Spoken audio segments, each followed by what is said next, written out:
Welcome, our fellow lovers of love, and thank you for joining us on yet another excursion through the stream of consciousness down the river of tranquility to fill the lake of life with love.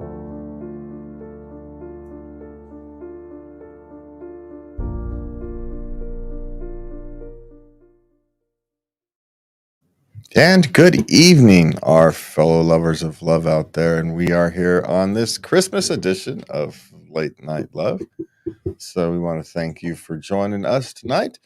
And I left my drink in the other room. That was stupid. All right. So it's going to be a long Thursday night for me. That's what happens when you're naughty.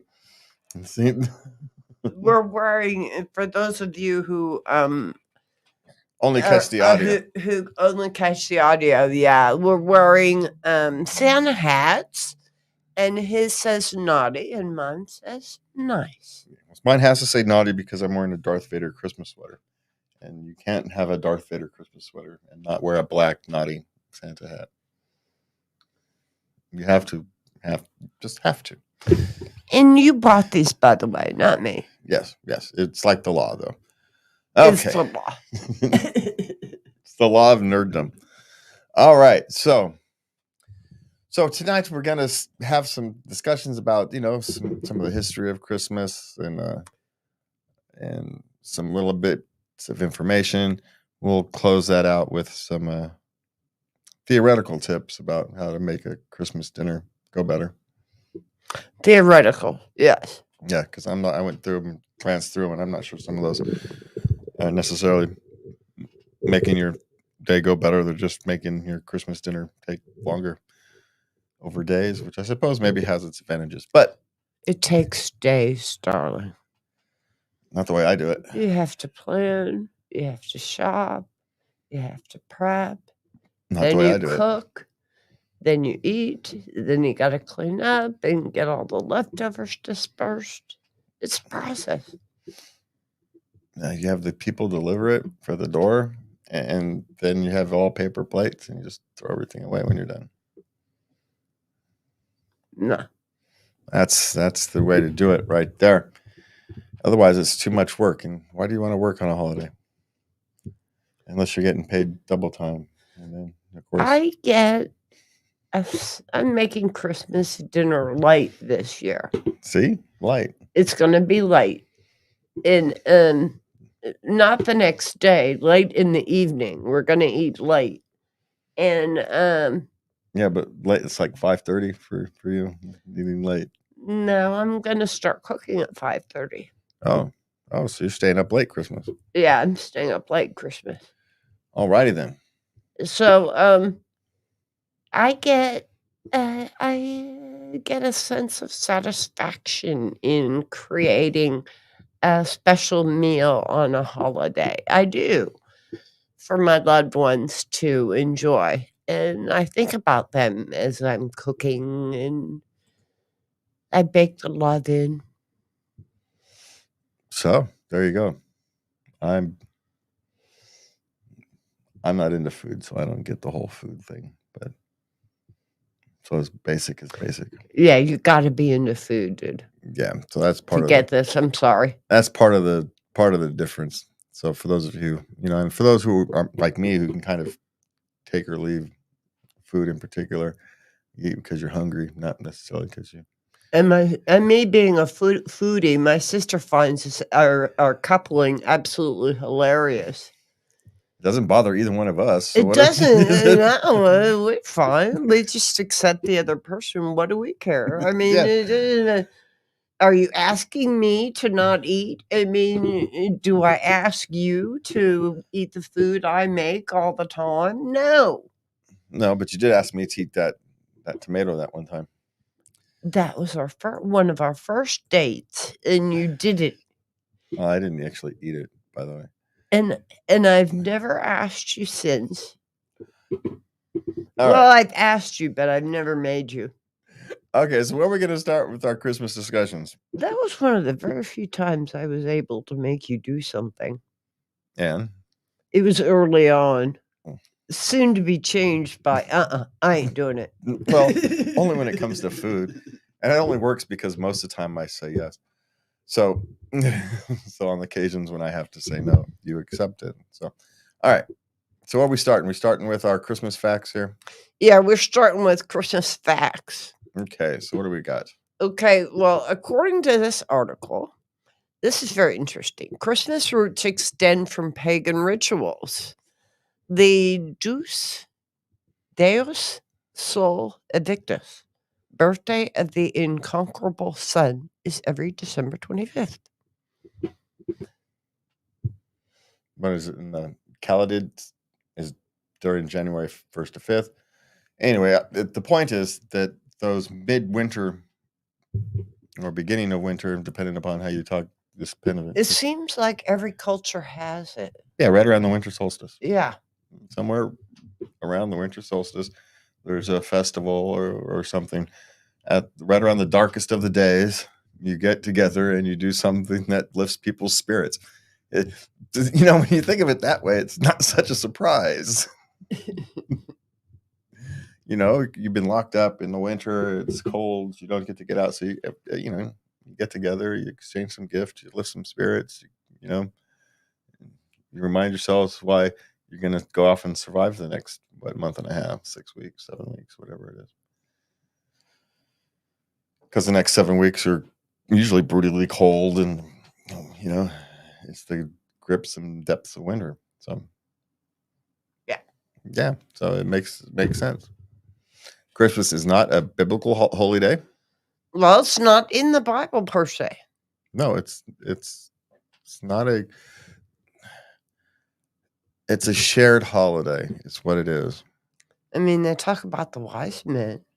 Mm-hmm. Well, there's multiple stories of Christmas. Christians have their Christmas story. Some people celebrate Yule.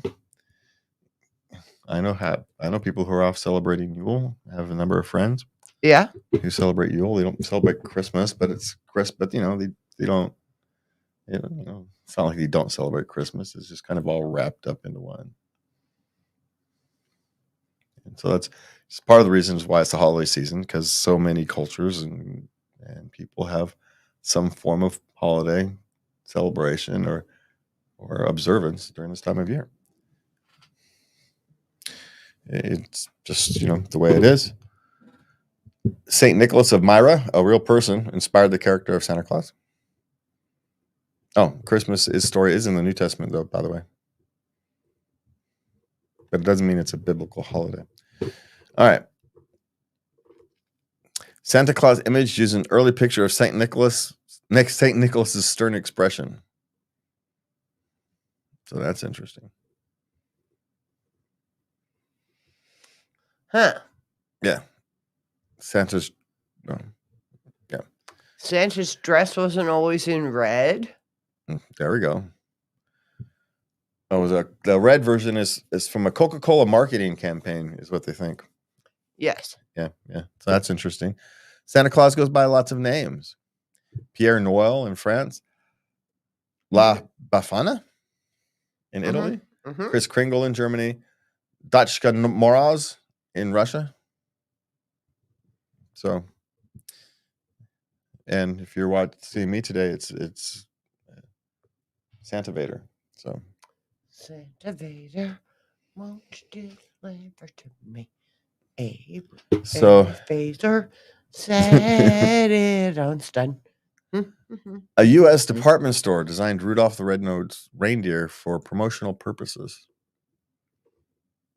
Oh, we missed one, by the way.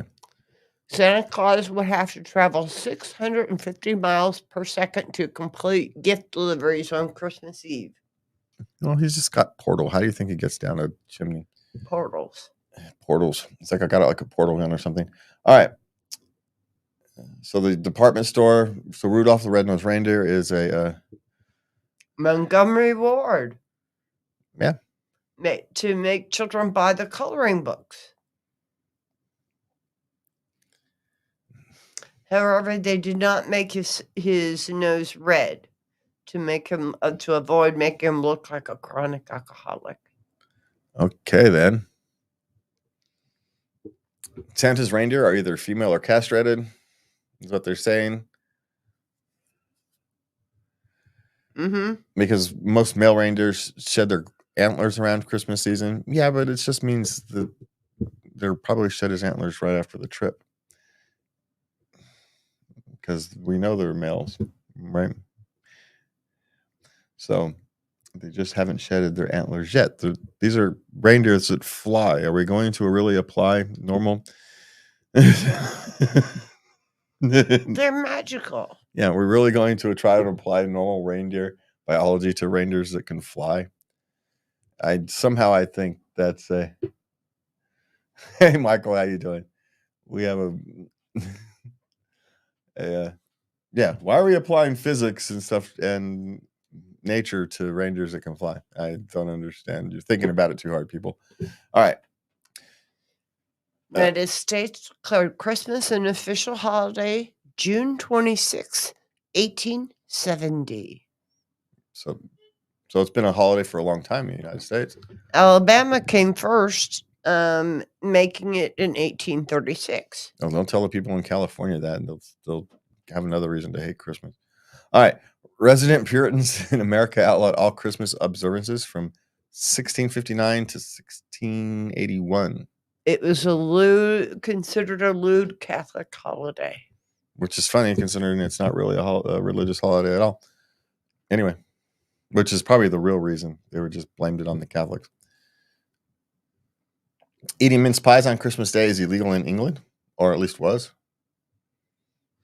Dating back in the 17th century, Oliver Cromwell forbade anything related to gluttony. The law that still exists until today includes mince pies and Christmas pudding. Yeah, like, does anybody really pay attention to that law? Oslo in Norway donates to London's iconic Christmas tree in Trafalgar Square. Oh, man. I know how to pronounce that. Trafalgar Square in London. So why does Norway? Oslo.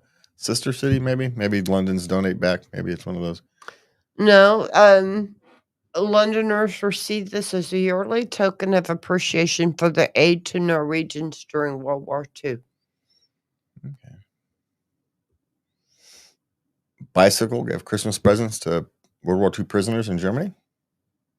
So they gave them decks of cards, I would guess. All right. How many? There's a lot of these. So how many do we actually want to go through?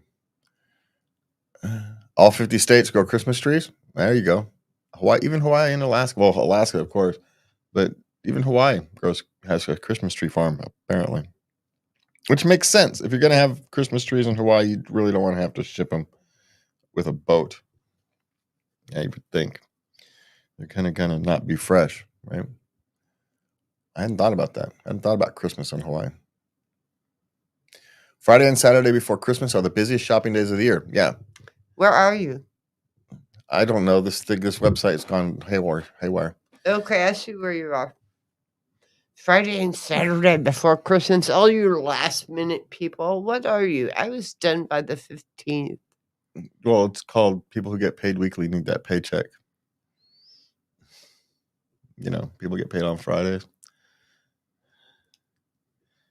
Just saying, maybe the bonus check that comes the week before. I start shopping in July. I don't even think about it until the week before. I think about it all year. Well, how am I supposed to know when I want to get somebody in December and July? I plan it out. I have themes, dude. No. This year it's candles. Yeah. Well, I end up with a theme, but I only know that after I bought everything.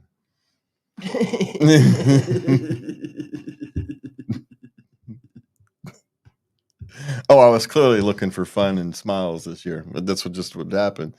But mostly. Yeah. Okay. The oldest Christmas market in Europe is the Christkindlesmarkt in Nuremberg, Germany from 1570. Okay.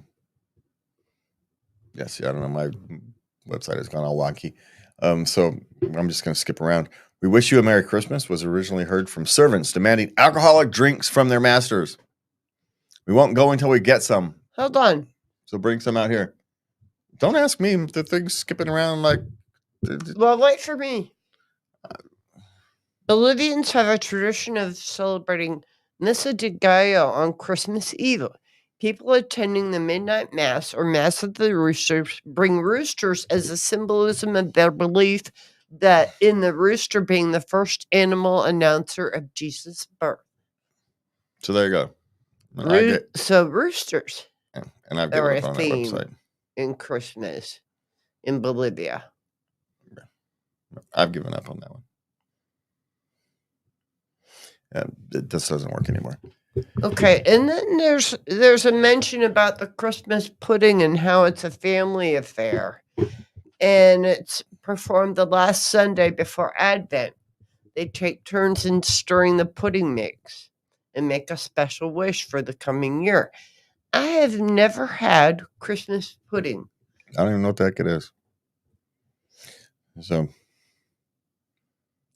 the three wise men have no precise origins. Yeah. Okay.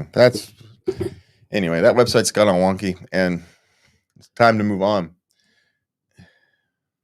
Is it? Well, yeah. Oh. Yeah, we've gone way too long on one article anyway. Okay. All right. Well, there was a lot of interesting facts. Yeah, so you can find these on the website, latenightLove.us. Go there, click on the article, and try to get to the bottom of it yourself. I suggest, I don't know, using an ad blocker or something. Something's snagging up resources on that website. All right. What percentage of the world population celebrates Christmas, my love? Overall, an estimated 45% of the world celebrates Christmas in some way or another. Now, around 31% of the global population follows Christianity, with 2.3 billion Christians total. And then there are millions more who celebrate Christmas, even though it's not their set religious belief. Yeah, all those who celebrate Christmas in some form or another, the secular Christmas celebrators, those who celebrate the pagan versions or some version of the pagan versions of the holiday. It's, again, we've talked about, Santa Claus isn't a religious figure, even though, it was popularized by Saint Nick. It's not Saint Nicholas. He's not the only origin. It is like everything else with Christmas. It's things are combined. Okay, so. Okay, we have 11 facts about Christmas. All right. Okay, Christmas actually got off to a slow start. It wasn't until 336 AD that Roman bishops first recorded December 25th as Christ's birth. Yeah, so that's a slow start. It's a slow start, yeah. Yeah, it was after, oh God, I have to do the math. 1,700 years ago, almost. That's, it's a slow start. That's a slow start, yeah. Time to celebrate. Okay, more than 2 billion people in more than 160 countries celebrate Christmas as the most important holiday of the year. In the United States, 9 in 10 people celebrate the holiday, even if they're not Christian. Yes, a third of people in the United States view it as a cultural holiday rather than a religious holiday, which is what it has become. It's a unifying thing rather than a isolation thing. Okay. Okay, now Christmas is celebrated around the world. Take, for example, Thailand. They're 90% Buddhist, and it's not a national holiday, but some do put out Christmas decorations, and Santa is very popular, and people do exchange gifts on December 25th. Yeah, so again, when people talk about it being a religious holiday, it is for those who it is. But for the rest of us, it's just that celebration of the winter thing we've talked about just a few minutes ago.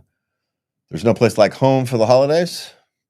Gathering of family and friends is central to almost every Christmas tradition, no matter what country those celebrations are happening in. So the average American travels 275 miles for Christmas. And so just think, for those of us who have to travel 11, there's a lot of people who have to travel a long A way long way. to get that up to 275. So, for those of us who have to drive across town, and let's be thankful that, we're not having to go across the country, because America's a big place. Throughout the centuries, various political and religious leaders banned Christmas, and not that it's worked. Since 1600, Puritans were forbidden to celebrate. The holiday is always revived. Mm-hmm. The multicultural Christmas we celebrate is very different than what was done centuries ago, which of course it is, especially since America has led the charge in this amalgamation that is an American culture. It's not going to be what it was in people's home countries, because we have hundreds of home countries, hundreds of home cultures, and those all mix. Yeah. And so, of course, you're going to come up with something genuinely unique. For instance, when we share our cultures, for instance, Christmas trees became popular after Germany's Prince Albert married Queen Victoria and introduced the Christmas tree tradition to England. Yeah. An American newspaper carried a picture of their Christmas tree, and then everybody wanted a Christmas tree. So, go figure. Many cultures, many celebrate religious ceremonies other than Mass. We have the Advent, Epiphany, celebrated 12 days after Christmas on January 6th to remember the wise men. In some countries, gifts are given on Epiphany Day. I guess is what they would maybe call it. I don't know. Mm-hmm. Las Posadas is primarily celebrated in Latin America, although it's gaining popularity in other places as, culture spreads. The 400-year-old tradition consists of 9 days of candlelit parades of families in Fez depicting Joseph and Mary seeking a place at the inn. The group travels to different houses each night, singing a plea to let Mary and Joseph in.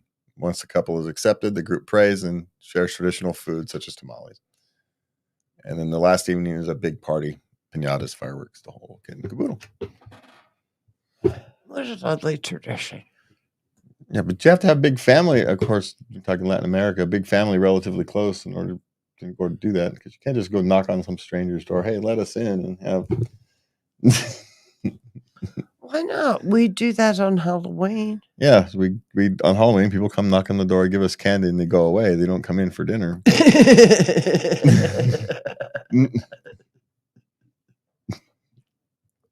I'm just saying, you're not going to go to a stranger's house to do that. You're going to go to a friend's or family's house. It's a production on the outside and the scene. It's kind of like putting up big Christmas lights type of thing. So you're only going to go to people who participate. But it's a lovely thing. I don't want anybody to get me wrong. It's just, you're not going up to a neighbor's house doing it. You're going to someone who knows you're coming. Someone who's going to show up to your house 2 days later, right, on day 4 or whatever. Where's my tamale? That's what happens, right? That's how these things work. So, all right. Most countries have legendary gift givers, which we talked a little bit about earlier. You got St. Nicholas, La Befana. And so, all right. So, tracking Santa. Yeah, you could NORAD.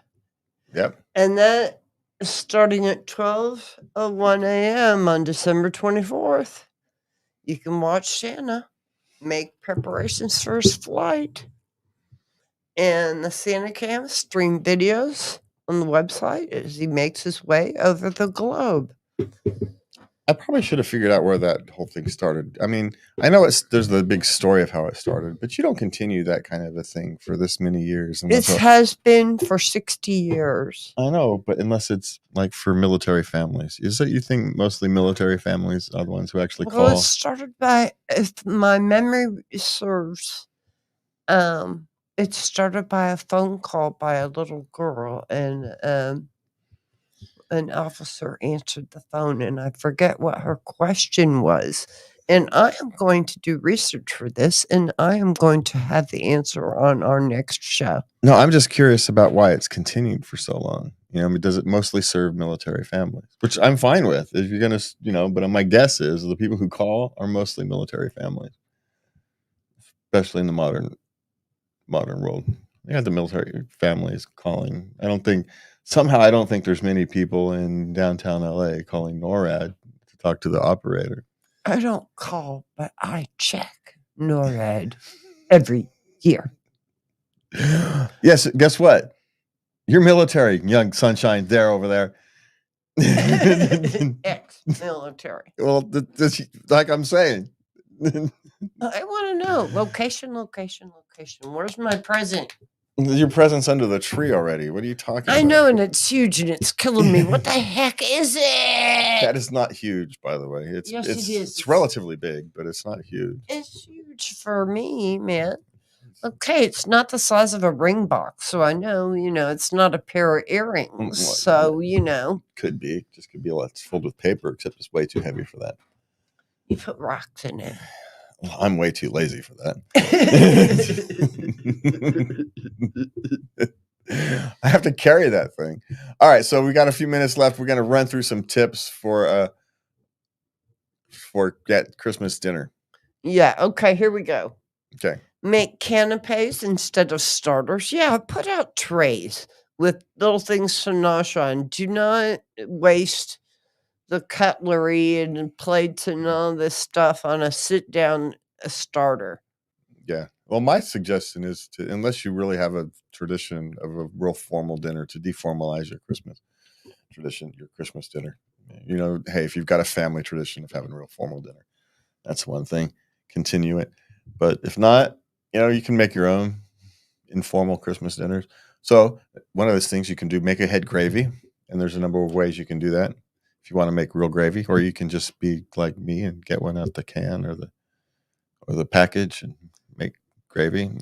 Or you can save your chicken gravy from after roasting. You roast a couple chickens, in November, December, and save the chicken broth. Freeze it.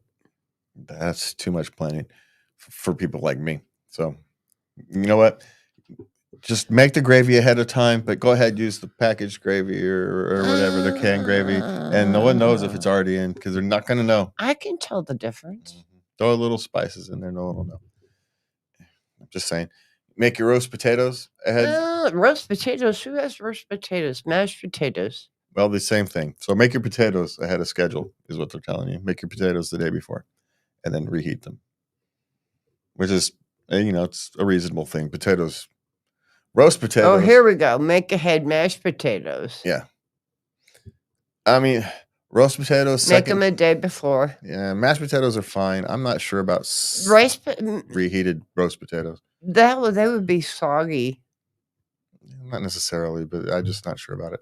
Okay. Keep your turkey simple. Don't do any stuffing and whatnots. Do the stuffing outside. Yeah, just make no it basting. Simple. I don't know about that, man. Just keep it simple. Let's keep your turkey cooking as simple as possible. You're less likely to mess it up. And the thing about stuffing your turkey with stuffing is it cooks longer and more uneven. So there's also that. Wrap the pigs in a blanket, or just don't do pigs in a blanket. There's the easy one for that one. Buy ready prepped vegetables. That's a good lazy man solution. Already peeled and trimmed. Yeah. Spend the extra $3 if you can. Make a punch bowl. Maybe set the table ahead of time, and find a dessert that you can make ahead of time. There we go. We actually have an example, but my suggestion is to just without taking up fridge space, make pies. Everybody likes pie. And even those who don't like pie won't care because they know that making pie is a time-honored tradition. They're not going to ask you to do something wacky. All right. So there's all that. You can find those references, the links and whatnot at latenightLove.us as usual. And we're going to move on to questions. And you can send your questions to love@latenightLove.us and we will answer them on the air. But what do we have first here, my love? Well, relationships. Mm-hmm. My girlfriend cheated on me. She's 24. He's 25. Is it worth it to forgive her? Well, it depends on the structure of the relationship, but in the mid-20s, probably not. It probably means she's not mature enough and ready to settle down. Be my wild guess, but it is a wild guess. But those are very personal discussions and decisions, and it's a long, difficult road back. It's not just forgiving her. You have to figure out all kinds of things. So the short answer is it's a long, difficult road, and you have to make sure that your future vision together are, the same, or at least similar enough that can be negotiated. And I somehow doubt that. Yeah. All right. At 25, it's one thing if someone's going through a midlife crisis and has a moment of weakness or something. Okay, you can probably work through that a little easier. People who are at 25 and just did it because they were out having a night of fun and weren't thinking, and She's just not ready. Yeah. Maybe, they're just not ready. Yeah. Yeah. That'd be my guess. But sitting out here with no more information, we can't tell. But my guess is, you wrote you don't want to forgive her. You just don't want to be lonely. And being lonely sucks, but it's better than being afraid. So, yeah. All right. What's next? Am I, 34 male, being oversensitive or being an a-hole about my wife's 34 female? Sudden increase in closeness, sex drive? Okay, he begged for years. For more and she intimacy, finally and he gave up. And then she finally gets a hormone shift or is feeling better psychologically. She's 34. She's hitting her sexual peak. Yeah, and it could be it could actually be a number of things, right? She could be in a better psychological place. There's, they could be in a better financial place. Now he's pissed.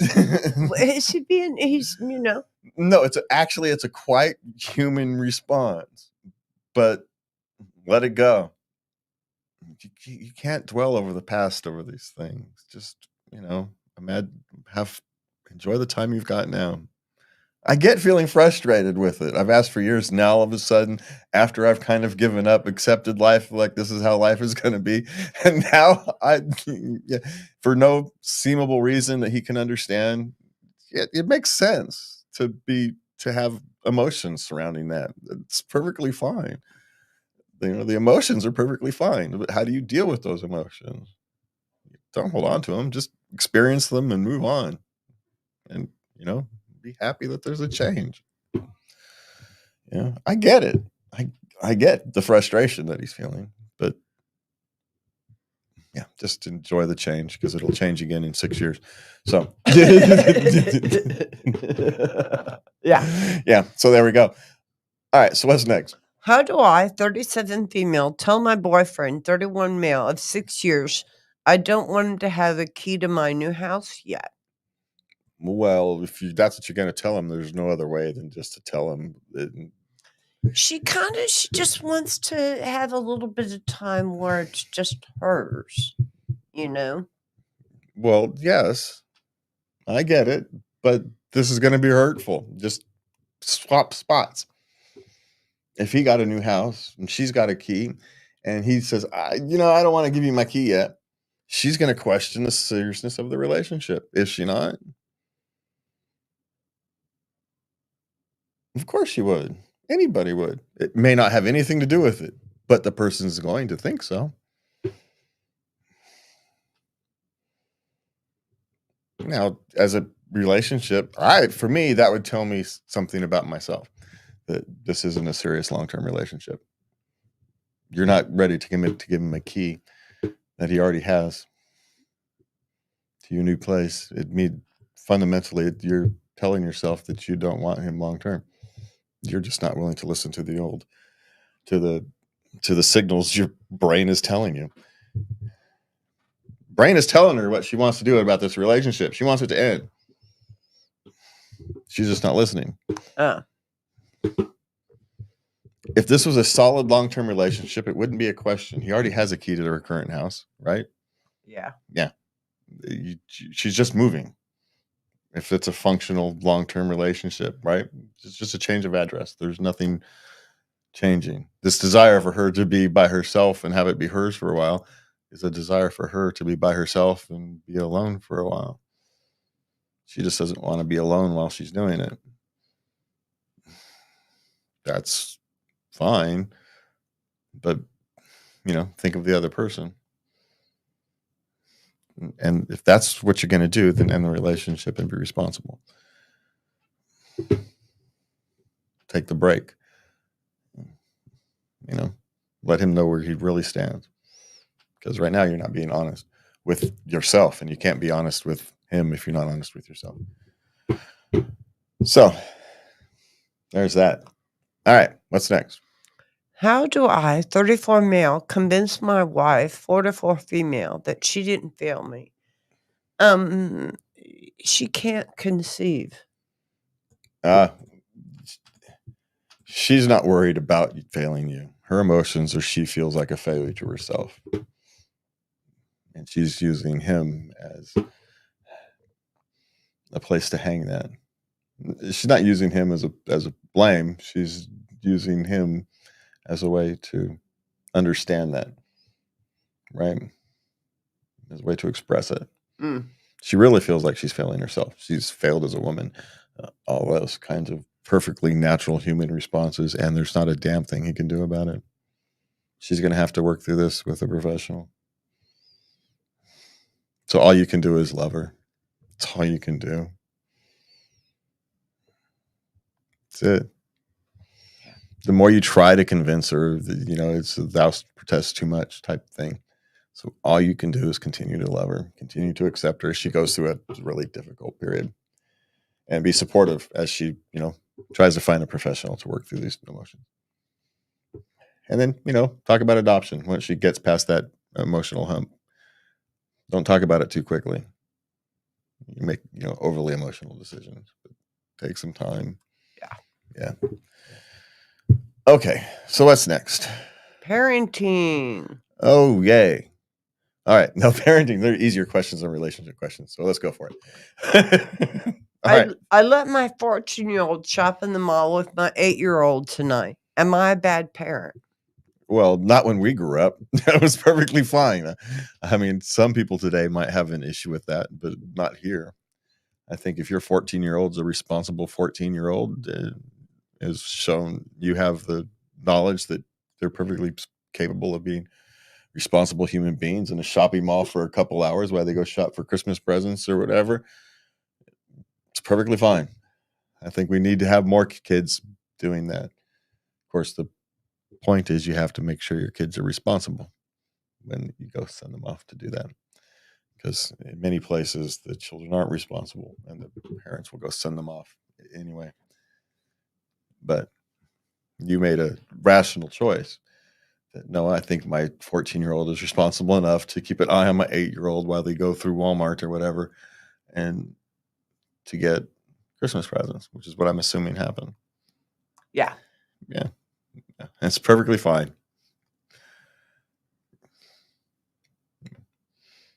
For me, it is anyway. Mm-hmm. Yeah. You didn't send them off to go just kind of wanderlust into out to the fields. You sent them off to the mall. I'll be back at 2, Yeah.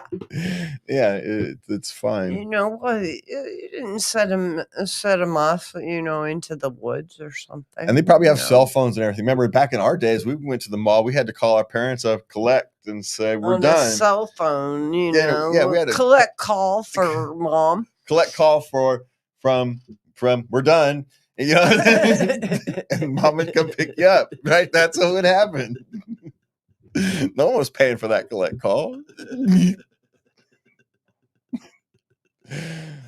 You actually have to talk to them and stuff. You can track their phone, it's all kinds of things. But I understand there's so many teenagers can get in so much trouble these days. There's so many stories about it. But those are teenagers who parents don't think about things. You clearly thought about this. So they're likely fine. A parent who shouldn't let their child run off wouldn't think to write on Reddit and ask, "Am I doing the right thing?" It would never conceive of them to ask the question. Yeah. Yeah. So you're fine. Yeah. Okay. I asked my 5-year-old what she wants for Christmas. She said she wants to fly. I need help. Well, you could tell her, Santa doesn't can't put that in his bag. Yeah, you can tell them this thing's called reality and truth, right? You can still have the magic of Santa Claus and Christmas without, having to send these things. No, we can't make you fly. You can't buy wings and install them. I can buy you a plane ticket. You want to go somewhere? That kind of thing. She's a little older. You can buy her a drone. You can fly. You can teach her to fly that way. I suppose you probably have a drone for some type of thing for 5, 6-year-olds. She's flying. Just not the way she was thinking. That's pretty ingenious, actually. Get her a drone. Yeah, I'm sure they have drones for 5 or 6 years old, even though I bought my granddaughter a drone that's far out of her age range. So she's all right. She's already playing video games with things, and it's just a game controller. She'll be fine. All right. What's next? Okay. Kids lied and blamed it on Elf on the Shelf. Okay. Now, this parent has no idea what to do. The kids wanted Elf on the Shelf, so they wanted to create some childhood memories. Uh-huh. So they got Elf on the Shelf, and they set it up and everything. Uh-huh. Well, the next morning, the 5-year-old and the 7-year-old got up, and they ate all the chocolate in the advent calendar. And and then when the parents got up, what the heck happened here? Why did you do this? Oh no, we didn't do it. The Elf on the Shelf did it. Yeah.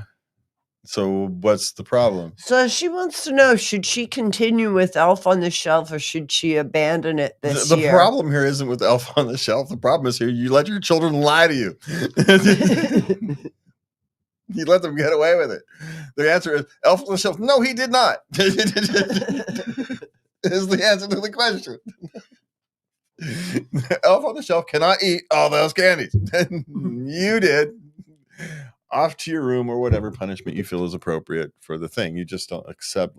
You don't punish the Elf on the Shelf. You punish the children for their behavior.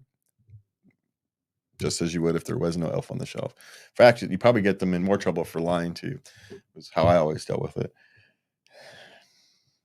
Once you're caught, you better fess up, because you lying to me about it's going to be far more trouble than I would have gotten. You were just going to get a lecture. Now you're going to get in trouble. Right? Now there's going to be actual consequences. I've heard about your hour-long lectures. Yeah, only when they earn them. So, yeah. If I wanted to punish my kids, I'd give them a history lecture. Essentially, I'd teach them history for an hour. Y'all know about history, so they were in trouble a lot. So, okay, what's next? Okay, gentle parents, what do you do when your kids just don't listen? You're going to do a lot of repetition, hon. Yeah. And it requires patience. Yeah. If you're going to go that path, you just have to stick to it. And, my solution to those kind of things were history lectures. So there you go. There's mine, history lectures. Yeah. Yeah. Yeah, there you go. Okay.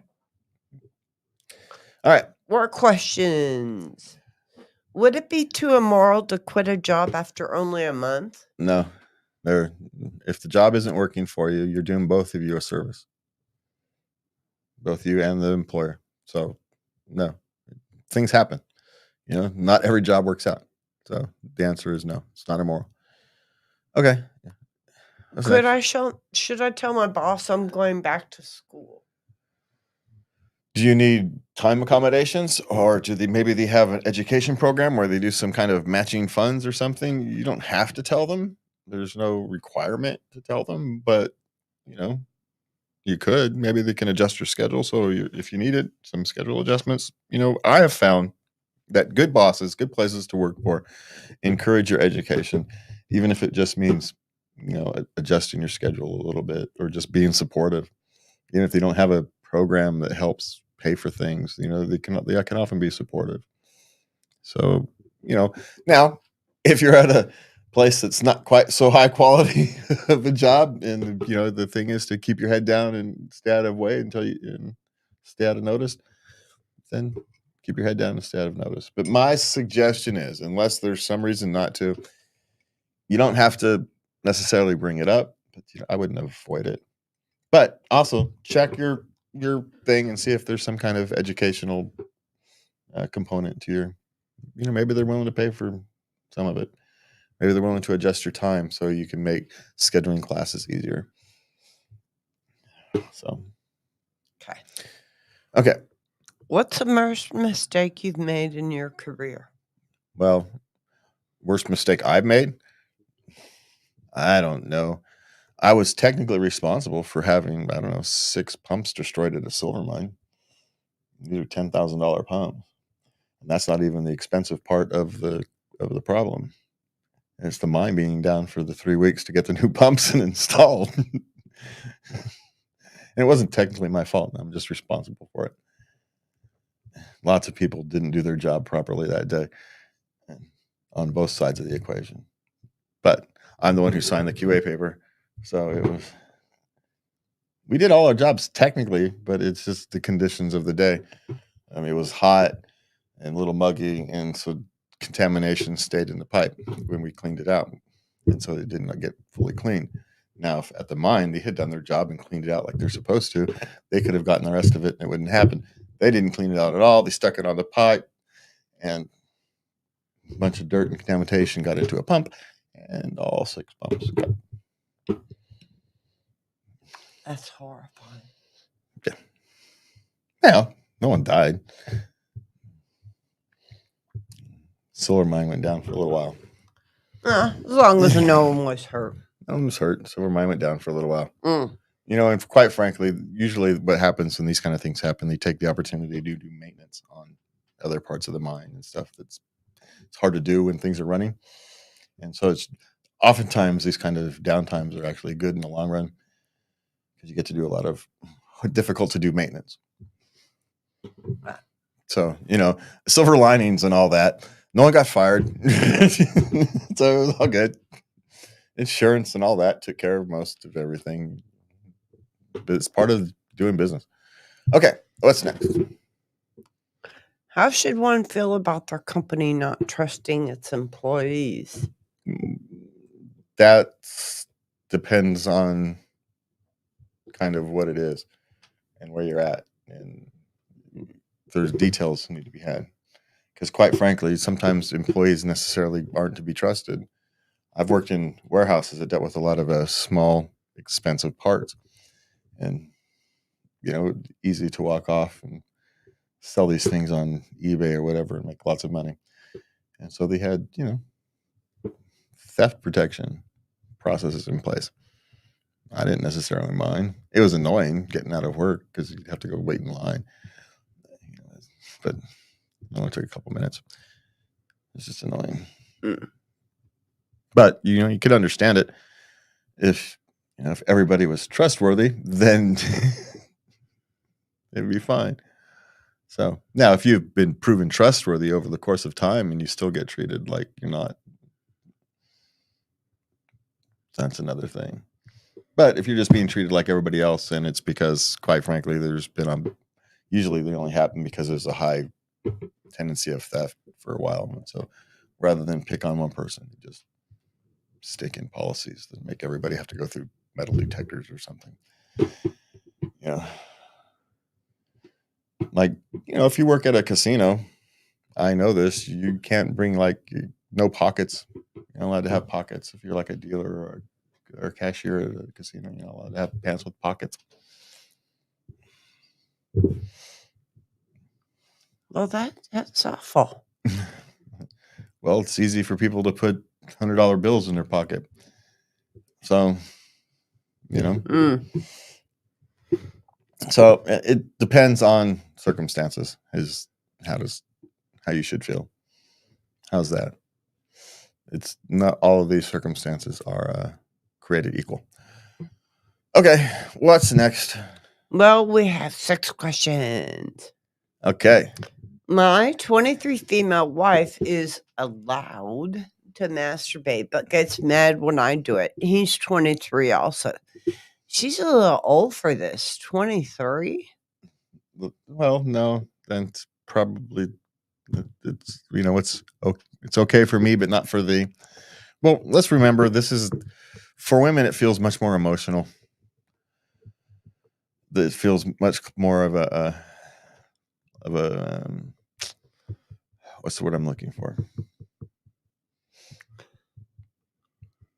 Yeah, y'all use it for like stress relief. Yeah, well, men and women view masturbation differently to begin with. For men, it's just no big deal, and for women, there's an emotional component to sex. And so, for women, some women think that when men masturbate, they are emotionally distancing themselves from them, when really it's got nothing to do with you. Which maybe be part of the problem. Also, they're feeling it's emotional. It's not about me. So, but yeah. I don't know. Men and women have a different view on this, so it doesn't surprise me that these kind of things happen. But she is correct. She should be applying rules. Should be applying to everybody. Yeah, but they're also 23, so and there may be a frequency difference. I'm just saying, he could be squeezing 5 out for every one of hers. So but not that matters actually. Well, he's 23. Yeah, they're both 23. This is one of those things that will settle itself out over time. Maybe the settlement is, this isn't a relationship that can work because you clearly have different views on relationship rules inside of a relationship. So, all right, what's next? Okay, what to do when a guy says he's coming? So she thinks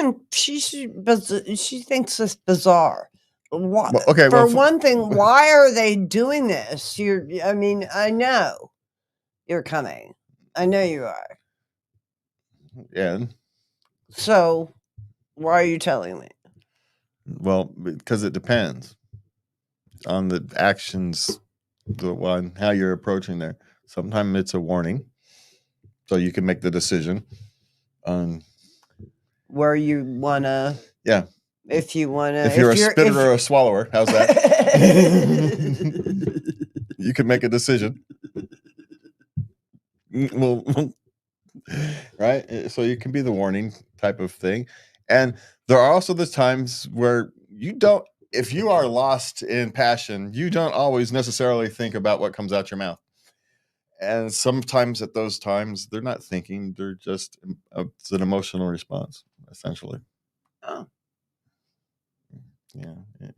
Rather than, ugh and oog and yell or whatever. Yeah. That's what comes out. Oh. So well, we can understand that. That's an expression. More of a than it's a. Yeah. It's kind of like unintelligible ramblings. Yeah. Yeah. Okay, gotcha. Yeah, it's an overly long grunt. So it kind of depends on what it is. But firstly, sex is kind of goofy if you overthink it anyway. So just don't overthink it is my suggestion. How's that? Is my real suggestion. After all that, my suggestion is don't overthink it. Okay, now why did you put this next one in here? Because. No, can we skip that one? Sure. Okay. Are there any men out there who don't masturbate to porn while in a relationship? Of course there are. She's frustrated. Everyone she comes across masturbates to porn. Well, yeah. Maybe you should do a boudoir portrait photo session and offer that up. Well, if you want to find someone who does not pleasure themselves, you are likely going to have to find someone who has that as a fundamental belief in their belief system, which means you're likely going to have to find someone who is a religious fundamentalist. So it means this woman, you're going to have to compromise. One way or the other, you're going to have to compromise. It's just the cold, hard reality of it. It's perfectly acceptable for you to want that, but you're going to have to understand how that limits your choices. You don't get to tell other people how they get to behave. You could get to pick one or two, or three, depending upon your own personal values, but you don't get to tell them what their personal values are. Right? You can say our personal values don't match. Great. Everybody gets that right. But you're limiting your pool. You're severely limiting your dating pool. And so the chances of you where are you going to find people who have the similar perspective? Well, most of them will be religious fundamentalists of some form. Now, there's probably out there, amongst the wild, some lost hippie who's doesn't like porn and happens to not be attached to anybody. Yeah, but good luck finding them. There's two people walking along in the desert. You're not going to bump into each other very often. Yeah. So I don't know. You're going to have to compromise somewhere is my suggestion on that one. So are there men who don't? Yes, there are.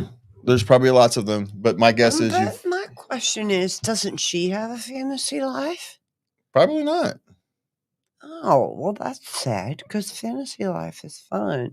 Well, it is for some, but I'm not going to judge people for having one or for not.